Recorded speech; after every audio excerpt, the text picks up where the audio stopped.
guys, it's Sam, and these are 7 series that I really want to start in 2023. Now, I could put more than just these 7 on here probably because there's a few more that would technically count that are on my TBR, and as you know, I'm trying to finish up my physical TBR. As we also know, basically every video Tally has to start making a bed as soon as I start filming. It always looks just so ineffective when they do this, you know? I'm like, it's not, you're not doing good, but I'm gonna encourage it. That looks so nice. That looks comfy. So these 7 will not be the only series that I probably start this year because I need to try to get all those books read on my TBR because that's my big goal. But these are the ones that are like highest priority, I think about the most, things like that. I've also done videos on series I want to catch up on and series I want to complete in 2023, so check those out if you haven't already. First is For the Wolf by Hannah Whitten. This is a duology. It is now completed, so I could start and finish the series this year, but this is a adult fantasy duology that basically gives me the same vibes as like The Bear and the Nightingale and The Wolf and the Woodsman and like all of those kinds of books. We have Eastern European sort of folklore mythology. The whole like tagline in the back is like the first daughter is for the throne, the second daughter is for the wolf. It also gives me sort of uprooted vibes as well because it's like they sacrifice kind of the second daughter to the wolf, but that is like the wolf, a wolf or a man, like that whole thing. We have dark forest energy. I think there's a sentient ones in this. Tell me if I'm wrong, but I think there is. We have that Eastern European thing. We have potentially enemies to lovers, like what's going on there? I don't know, but this sounds right up my alley and I've been meaning to read it since before it came out. Then, speaking of series that I've been meaning to read for literally so long, the Live Ship Trader series by Robin Hobb. I could actually start and finish this series this year because I have the whole thing. I don't know if that'll happen. There's a plan though. If you've been following me for a while, this is the series that I started reading Robin Hobb for. Like, I read the Assassin's Apprentice Farseer trilogy to get to this series, and it took me so long. But then I also finished it in like 2020. But then I didn't own this series, so I couldn't in my heart start reading it. Like, it was a whole thing. But this is the one that like is a lot of people's favorites in the whole entire realm of the Elderling series. This is the second trilogy within the realm of the Elderling series and follows families who basically are live ship traders. They are like, they give me privateer vibes, but they're technically, you know, like tradesmen, I think. And the whole thing is that live ships are ships that are basically created and imbued with like a soul, a spirit, sentience once, I think 2 or I think it's 3 of their captains die on board. And so we're following like one of those families and people love it. And then I want to continue with the whole realm of the Elderlings. Like, this is the thing. I love Robin Hobb's books, and I liked the Farseer trilogy even though I didn't love it. So the content of this I'm gonna love. It's time to get to it. She's just chunky, but it's time to get to it. Then we have a few series that I've mentioned for actually like a couple of years. I know I mentioned it for sure as a series that I wanted to start last year and I didn't get around to it. But again, they're on my physical TBR, so it has to happen. The first is Malice by John Gwynne.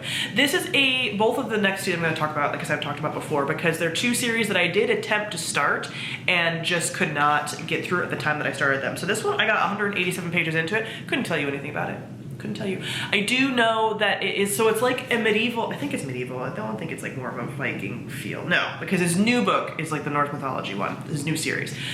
This is like a medieval sort of like classic fantasy, but there's like 5 POVs, 4, at least 4. And they're gonna eventually intersect and all that.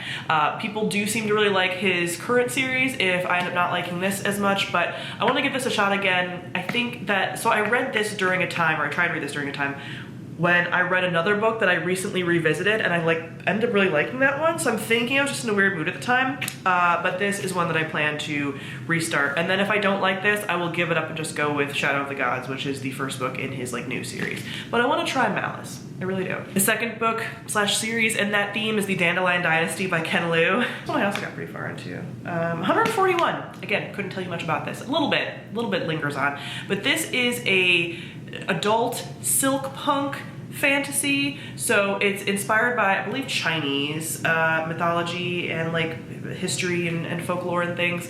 And a little bit like, I do remember there being a little bit of like military fantasy going on in here, and that kind of bored me at the time. But there's 5 books.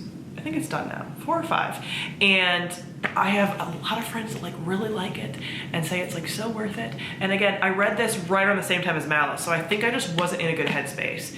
But I've held on to them because I do want to continue, so I'm going to try. Now this kind of doesn't count But this is a series that I actually want to restart, but I don't think that I'll catch up on it, and I don't think that I'll finish it, so I don't know where else this would go. But I do want to restart the Expanse series by James S. A. Corey. I've read the first 3 books, and I do remember a lot of Leviathan Wakes, but I think I'm going to just fully restart it with Leviathan Wakes, because I remember for the second 2 books, the second and third, when I read those, I was like, I had kind of forgotten some things, like I wasn't making like the connections and everything, and I just want to read like the entirety of the Expanse as, not back to back, but like close enough together, like within 6 months of each other. Boom, boom, boom. I mean, this is gonna be a lot because I have a lot of books that I wanna do that with, but we're gonna have to work that out. I love this series. It's a space opera, sci-fi, lots of shit going on, space zombies, bleh, politics.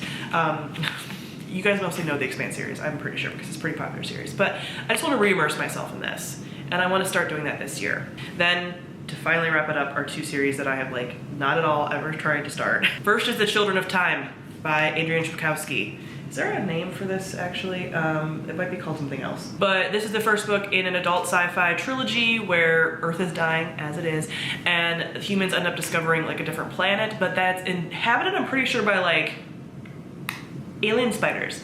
And it sounds so cool. And Adrian Chbosky, I really liked Elder Race that I read last year, which is his novella, and I just think I'm gonna dig this. I just think I'm gonna dig this writing, and I wanna do more sci-fi, as I've already mentioned with getting back into the Expanse series. So, wanting to get to this, start this year.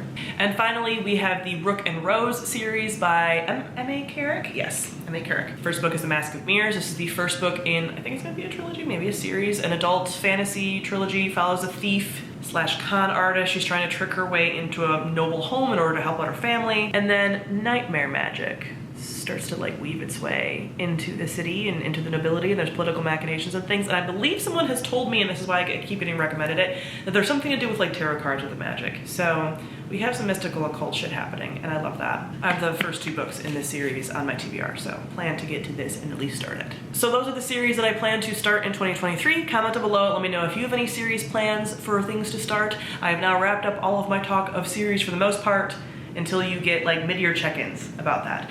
Also, if you missed it, my January reading did not go quite as planned. I'm filming this before I'm filming my January wrap-up, but I think I only am gonna end up reading like 5 books in January, so not great if we're hoping to start a bunch of chunky fantasy series and sci-fi.